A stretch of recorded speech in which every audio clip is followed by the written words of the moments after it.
मेरे प्रिय, सुबह तुम जैसे ही सोकर उठे मैं तुम्हारे बिस्तर के पास ही खड़ा था। मुझे लगा कि तुम मुझसे कुछ बात करोगे। तुम कल या पिछले हफ्ते हुई किसी बात या घटना के लिए मुझे धन्यवाद कहोगे, लेकिन तुम फटाफट चाय पीकर तैयार होने चले गए और मेरी तरफ देखा भी नहीं। फिर मैंने सोचा कि तुम नहा के मुझे याद करोगे, पर तुम इस उधेड़बुन में लग गए कि आज तुम्हें कौन से कपड़े पहनने हैं। फिर जब तुमने ऑफिस जाने के लिए ट्रेन पकड़ी तो मैं समझा कि इस खाली समय का उपयोग तुम मुझसे बातचीत करने में करोगे, पर तुमने थोड़ी देर पेपर पढ़ा और फिर खेलने लग गए अपने मोबाइल से, और मैं खड़ा का खड़ा ही रह गया।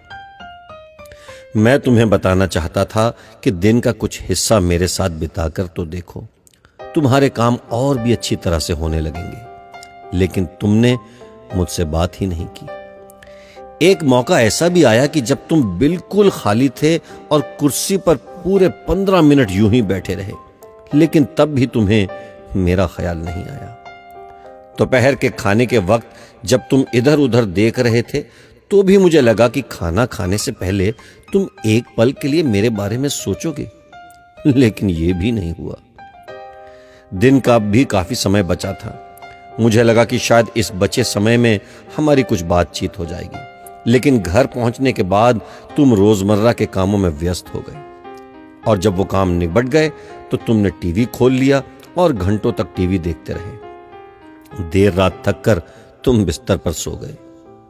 मेरा बड़ा मन था कि मैं भी तुम्हारी दिनचर्या का हिस्सा बनूं, कुछ वक्त तुम्हारे साथ बिताऊं, तुम्हारी कुछ सुनूं, तुम्हें कुछ सुनाऊं, कुछ मार्गदर्शन करूं तुम्हारा, ताकि तुम्हें समझ आए कि तुम किस लिए इस धरती पर आए हो और किन कामों में उलझ गए हो। लेकिन तुम्हें समय ही नहीं मिला और मैं मन मार कर ही रह गया।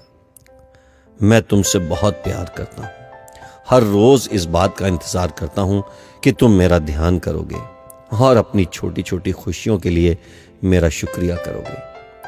पर तुम तभी आते हो जब तुम्हें कुछ चाहिए होता है। तुम जल्दी में आते हो और अपनी मांगे मेरे आगे रखकर चले जाते हो।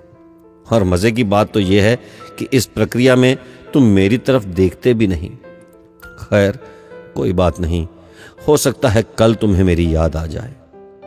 ऐसा मुझे विश्वास है और मुझे तुमसे प्यार है। आखिरकार मेरा दूसरा नाम प्यार ही तो है। तुम्हारा यीशु मसीह।